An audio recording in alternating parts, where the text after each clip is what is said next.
Breath of the Wild remains to this day one of the most beloved entries in the Zelda franchise, and is the fourth best-selling game on the Nintendo Switch. It has received heaps of praise and good reviews and video essays and awards, and is commonly regarded as one of the best or most beloved games of all time. As a result of this, its direct sequel, Tears of the Kingdom, is one of the most anticipated games on the Nintendo Switch. I imagine for a large amount of my audience, a video like this is largely unnecessary, as plenty of people decided that they are definitely going to buy Tears of the Kingdom no matter what. Which is probably why Nintendo was willing to bring the price up from $60 to $70, but that's a conversation for another day. However, I do want to do a sort of mini review, first impressions type deal thing, taking a look at the case for purchasing or not purchasing Tears of the Kingdom from the perspective of someone who wasn't entirely sold on all of the changes Breath of the Wild made to the Zelda formula. So, if you're a mega fan of Breath of the Wild, think it's the greatest thing since sliced bread, then this probably isn't for you. Go out and buy the game, you're gonna have a great time with it, because it is just more Breath of the Wild, but also better. But if you are hesitant and thought Breath of the Wild was kind of mid or just good but not perfect, and are wondering whether Tears of the Kingdom will be more of the same or something you actually think is worth buying on launch, well, let's dive into it. To start out, Tears of the Kingdom doesn't so much reinvent the wheel as it does refine Breath of the Wild's systems. Instead of starting on the Great Plateau, you start out on the Giant Sky Island. You get 4 powers for solving puzzles, but to my mind they're more interesting than the powers in Breath of the Wild, and can be used and combined in a series of unique ways. Superhand is kind of like Magnesis on steroids, where you can move things that aren't metal and also stick them together to create cool structures, nuts and bolts style. Ascend is the most limited of the 4, but has some cool puzzle-solving utility and can make climbing sections a lot more interesting.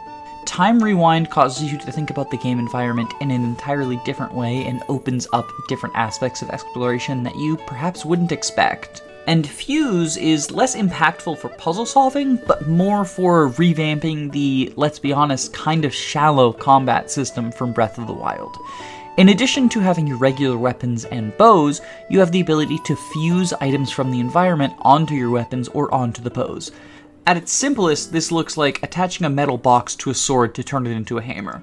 But you can do more complicated things, like attach bombs to arrows to create bomb arrows, or attach freezing items to swords so that you now suddenly have a sword that can freeze foes on contact, or a flamethrower on the end of a halberd, or all sorts of wacky combinations. In addition, you can mix up combat by throwing consumables at your opponents. So maybe you chuck a bomb flower at them, or an elemental fruit to set them on fire or dazzle them or freeze them. It's not the deepest thing in the world, but Tears' combat is definitely deeper than Breath of the Wild's while not fundamentally changing the entire system. That said, we're probably not here for the combat.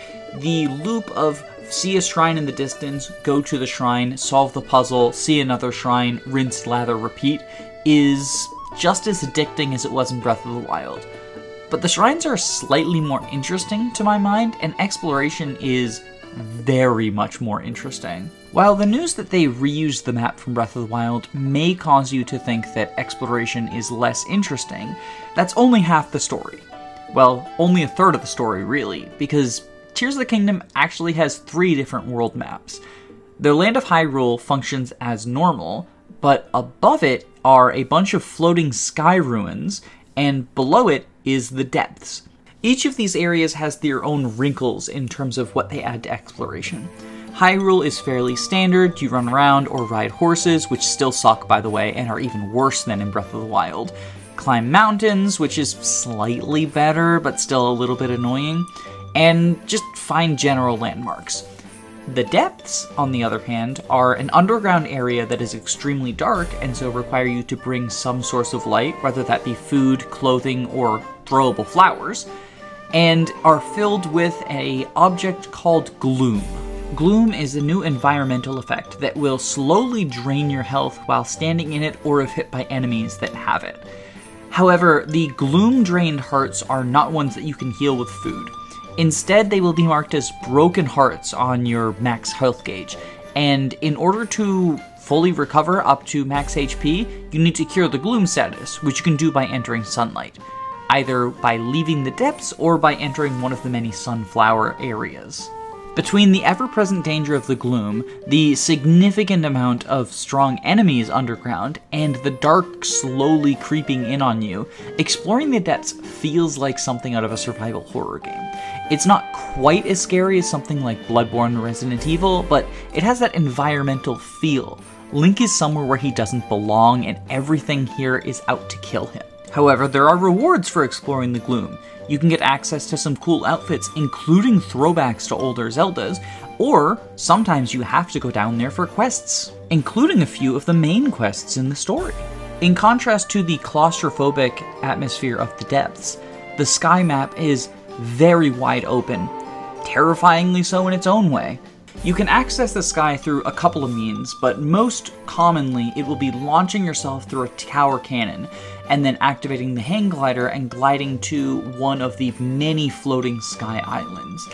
From here, it becomes a series of navigation puzzles as to how well Link can jump, glide, and utilize robotic tools to get from floating island to floating island. Traversal is probably the most interesting part of the Breath of the Wild Tears of the Kingdom duology, and it is at its peak here in the sky. While you can use the hang glider and Link's ability to climb on basically every surface to get a good deal of the way where you want to go in the sky, in order to get the best bang for your buck, you are going to have to make full use of the nuts and bolts-esque vehicle builder aspect of Tears of the Kingdom. Super gluing together your rockets and glider pads and floating carriages and hot air balloons in order to slowly traverse from island to island as best you can. Because you have a limited battery charge for the various fans and rockets and other sources of momentum, you're constantly going to be leaving behind pieces in order to jump to another area and take on other pieces to make more vehicles. While there are some enemies in the sky, notably robot leftover guardians of an ancient civilization related to the roots of Hyrule as a kingdom, I don't think combat is the main focus. Instead, you trouble yourself with how to get to a far-off location. And you definitely want to get to these locations, because in addition to the shrines that you can find up in the sky, this is going to be your primary source of the various gacha gumball machines that will spit out more robotic technology for Link to make use of in puzzle solving. In general, navigating the sky is some of the most fun I've had in video games in a very long time. That said, it is not the addition that I'm most excited for, and I have saved the two, in my opinion, best selling points of Tears of the Kingdom for last. The first is the return of traditional Zelda dungeons. While we did technically have a semi-sort of traditional dungeon in the 4 Great Beasts in Breath of the Wild, they didn't feel quite like a Zelda dungeon. Meanwhile, all 4 of the main quests related to the Tears of the Kingdom story have you going into explicit temples, and while the tasks are probably kind of comparable to the Divine Beasts, they feel different in a way that is hard to describe. Yes, rigging gongs is not that dissimilar from placing your iPad on a computer screen, but going through the Fire Temple and seeing its absolute theming over the minecarts, or going through the Water Temple and seeing that its theming is floating waterfalls, is very different from just seeing that the theme is, oh, you can move the elephant's trunk, or whatever. Especially because these dungeons are themed around the second added thing, and that's new abilities that you get partway through the game. While traditional Zelda games would give you something like the hookshot or boomerang or bow and arrow, and then give you a dungeon that is themed around solving puzzles with the hookshot, boomerang, or bow and arrow, this instead gives you new companions. Yes, you can roll up on the army of evil with a bunch of companions at your side. Each of these companions can be used for combat purposes or puzzle-solving purposes. Slight mechanical spoiler, but the first companion that I got was Yunobo, the Goron, and his ability to fire himself off like a cannonball is used both in combat to launch himself like a cannonball at foes, but also in puzzle solving for the Fire Temple, because you need to use him to hit switches and ring gongs in order to solve the various puzzles that the temple presents to you. Each of the other temples is associated with one of your companions, and you end up using the companion's powers to solve puzzles in there, just like an old school Zelda game. To me, these complement the shrines because I still have fun with the bite-sized puzzles in the shrines, but then if I'm hankering for a real old-fashioned Zelda dungeon with good theming, I can head down one of the main story paths and check that out. And speaking of the main story paths, bosses are back, and they're not just variations of Ganon. Each main story quest has at least one mini-boss in addition to the final boss of the dungeon, but some of them have even more mini-bosses, and oftentimes these mini-bosses feel much closer to old-school Zelda bosses than the new-school ones. For example, I fought a boss who technically had a health bar, but rather than me dealing damage with my weapon, I just had to hit them during cycles, and each hit would take out a third of their health bar. You know, rule of threes, 3 times kills them. Last but not least, the story of Tears of the Kingdom is, in my opinion, more interesting than that of Breath of the Wild. While stories are definitely a subjective aspect, I do think the fact that things are ongoing in Tears of the Kingdom, and there's an actual crisis that you are an active part of, rather than the crisis already happened and most of the story is told in flashback memories, is generally a preferred choice for me.